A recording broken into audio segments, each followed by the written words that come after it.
En marge de la 16e édition du Salon international de l'agriculture au Maroc, le SIAM,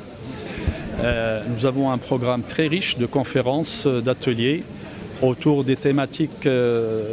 qui sont en relation avec le sujet global du SIAM et qui est donc le climat et agriculture pour des systèmes de production résistants et résilients. Donc la conférence d'aujourd'hui qui s'inscrit dans cette série est une conférence de haut niveau. Nous avons des participants de haut niveau, des ministres donc de plusieurs pays africains, européens. Nous avons des experts, des professeurs, des scientifiques de par le monde autour donc du rôle de la recherche pour faire face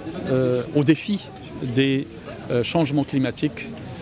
parce que dans le contexte que nous vivons, ces changements climatiques deviennent rapides, deviennent aléatoires et imprévisibles et ils deviennent violents. Et donc ils touchent directement nos systèmes alimentaires, ils les perturbent à travers leur impact négatif sur l'agriculture et sur les systèmes de production. Et cette problématique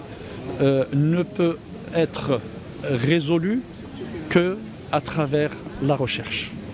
Car il s'agit donc de produire beaucoup plus, avec beaucoup moins, surtout en termes de sol et en termes d'eau. Et donc l'équation ne peut être résolue que par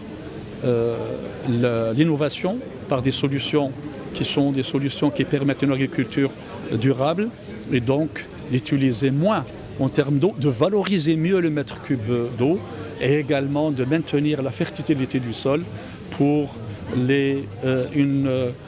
production durable, c'est-à-dire il faut que la production continue pour les générations futures. Et la recherche, évidemment,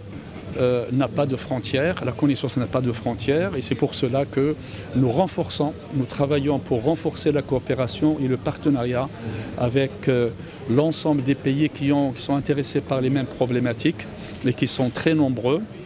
Et donc pour avoir des programmes communs, pour avoir des approches communes, pour mobiliser également les bailleurs de fonds pour le financement de la recherche et des programmes de recherche et surtout pour bâtir une gouvernance qui soit efficiente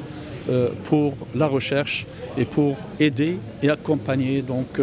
l'agriculture et les agricultures dans le continent africain et le bassin méditerranéen.